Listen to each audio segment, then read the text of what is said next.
அமெரிக்க இராணுவம் வெனிசுலா மீது தாக்குதல் மேற்கொண்டு மதுரோ அவர்களை, அந்நாட்டு பிரசிடென்டான மதுரோ அவர்களை கைது செய்ததனை நாம் போன வீடியோக்களில் பார்த்திருந்தோம்.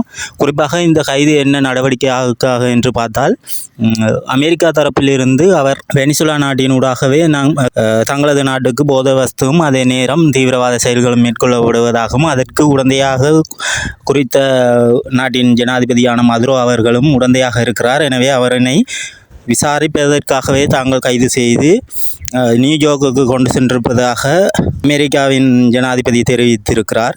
உண்மையில் ஒரு நாட்டின் மீது இன்னொரு நாடு படையெடுத்து குறித்த நாட்டின் தலைவரை கைது செய்ய முடியுமா என்றது இப்போ நடந்த இப்போதைய தற்கால சூழ்நிலைக்கு இது முடியுமா என்றது நிரூபித்து காட்டியிருக்கிறது அமெரிக்கா. ஆனால் இவர் குறிப்பிடுவது போன்று குறித்த போதை வஸ்துக்காகவும் அதே நேரம் தீவிரவாத செயலுக்காகவும் நாடு கடத்தினாரா என்றது ஒரு கேள்விக்குறியாகவே காணப்படுகிறது. குறிப்பாக வெனிசுலாவுக்கும் அமெரிக்காவுக்குமான ஒரு சைலண்ட் வார் என்றது, குறிப்பாக நம்ம போன வீடியோவில் சொன்ன மாதிரி சாவேஸ் அவர்கள காலத்தில் இருந்தே நடையேறி வருவதனை காணக்கூடியதாக இருக்கிறது. தற்காலத்தில் இருக்கின்ற நமது அமெரிக்க ஜனாதிபதியான டொனால்ட் ட்ரம்ப் அவர்கள் சமூக சீரழிவுக்காகவோ தீவிரவாத செயலுக்காகவோ இதனை செய்தார் என்று வெளிப்படையாக சொன்னாலும் உள்நோக்கம் அதற்காக இல்லை. உலக அளவில் 18% அதிகமான எண்ணெய் வளம் வெனிசுலா நாட்டில் காணப்படுகிறது.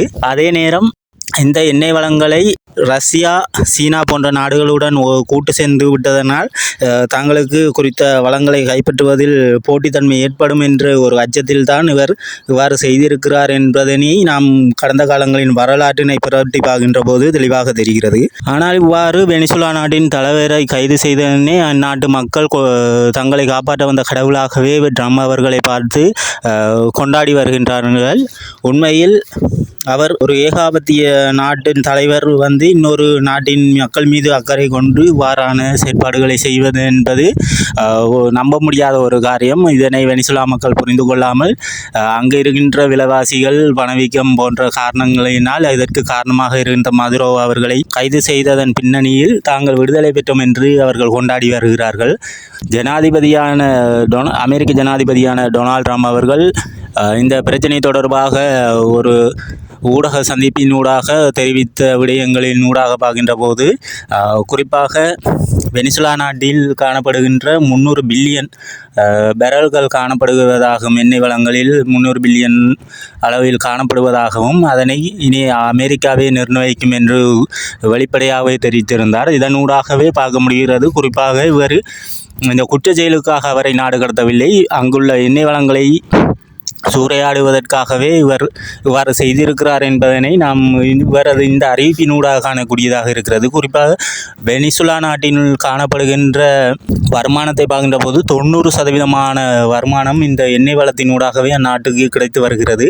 அதன் இன்றைய மதிப்பு கிட்டத்தட்ட 1.8 ட்ரில்லியன் அமெரிக்க டாலராக காணப்படுகிறது. இது குறிப்பாக அமெரிக்காவினுடைய ஒரு 60% ஏற்றுமதி வருவாயாக காணப்படுகிறது. எனவே இவ்வாறான ஒரு பெருந்தொகையான வளம் மிக்க நாட்டினை தன்வசப்படுத்திக் கொள்வதனூடாக இப்பொழுது காணப்படுகிற எண்ணெய் தட்டுப்பாடு, அதாவது இந்த ரஷ்யா உக்ரைன் போர் தொடர்ந்ததுக்கு பிற்பாடுவே அமெரிக்காவுக்கு அதிகளவான எண்ணெய் தட்டுப்பாடு ஏற்பட்டது. இதன் காரணமாகவே ஏற்கனவே இருந்த எக்கனாமிக் ரீதியாக தடைகளை ஏற்படுத்தியிருந்த வெனிசுலாவுக்கு சற்று தலைவரினை ஏற்படுத்தியிருந்தார்கள்.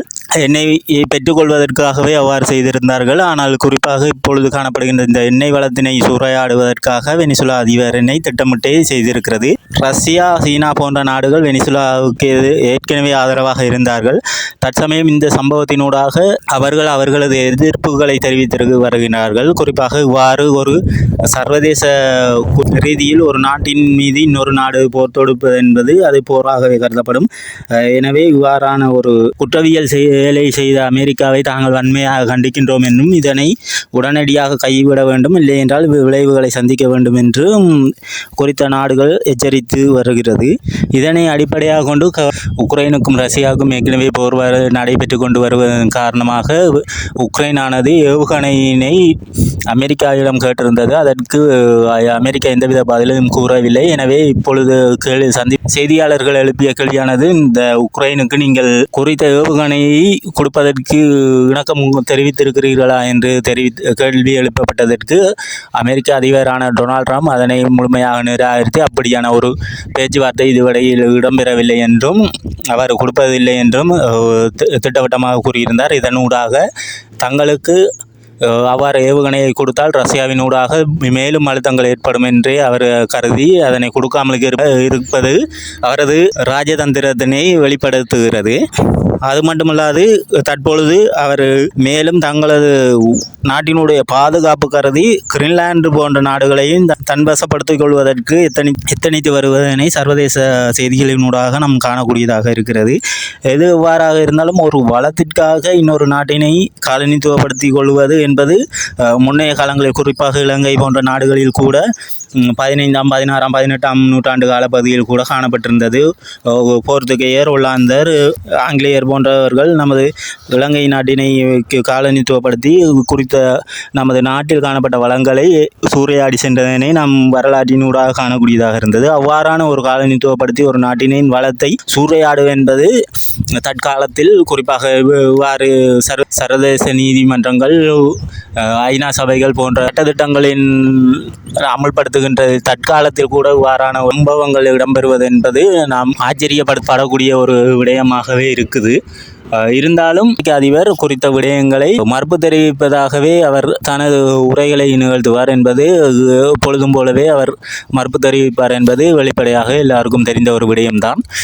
இருப்பினும் இந்த ஒரு நாட்டில் காணப்படுகிற ஒரு பிரச்சனை, இப்போ வெனிசுலா போன்ற நாடுகளில் பணவீக்கத்தினால் பொருளாதார நெருக்கடிகள் ஏற்படுகின்ற போது அந்த விடயத்தினை அந்த நாட்டினுக்குள் தீர்த்து கொள்வதே முறையான ஒரு செயலாக காணப்படும். உதாரணத்துக்கு நாம் இலங்கை போன்ற நாடுகளை எடுத்துக்கொண்டால் கூட நமது நாட்டில் ஒரு எக்கனாமிக் கிரைசிஸ் ஏற்பட்ட போது மக்கள் அனைவரும் ஒன்று திறந்து போராடி, இந்த நேரம் ஆட்சியாளருக்கு எதிராக போராடி புதிதொரு அரசாங்கத்தை நிர்ணயித்து இப்பொழுது ஒரு சுமூகமான ஒரு வாழ்க்கை முறை வாழக்கூடியதை காணக்கூடியதாக இருக்குது. அதே போல நேபாளம், பங்களாதேஷ் போன்ற நாடுகளும் இவ்வாறே காணப்படுகிறது. ஆனால் இவ்வளவுக்கு முன்னோடியாக காணப்பட்ட, அதாவது சாவேஸ் அவர்கள காலத்தில் இது இலங்கை போன்ற நாடுகளுக்கு முன்னோடியாக செயற்பட்ட ஒரு நாட்டில் தற்காலத்தில் இன்னொரு நாட்டினால் குறித்த ஒரு நாட்டு அதிபரனை சிறைப்படுத்தி செல்லக்கூடிய ஒரு சம்பவம் என்பது ஒரு 3ஆம் உலகப் போருக்கு வழிவகுப்புக்குமா என்ற ஒரு கேள்வியையும் எழுப்பக்கூடியதாக இருக்கிறது.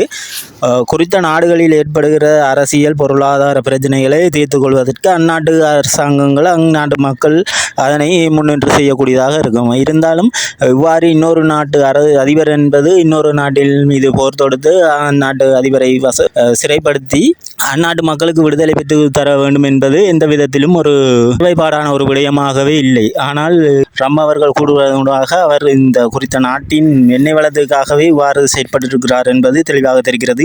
குறிப்பாக 3ஆம் உலகப் போர் என்பது தண்ணியை வைத்துத்தான் வரும் என்று எல்லோரும் கணக்கிட்டு கொண்டிருந்த வேளையில் தண்ணியை வைத்தில்லை, எண்ணெயை வைத்து தான் 3ஆம் உலகப் போரை ஆரம்பிக்கப் போகிறோம் என்று அமெரிக்கா மறைமுகமாக தெரிவிக்கிறதாகவே நான் கருதுகிறேன்.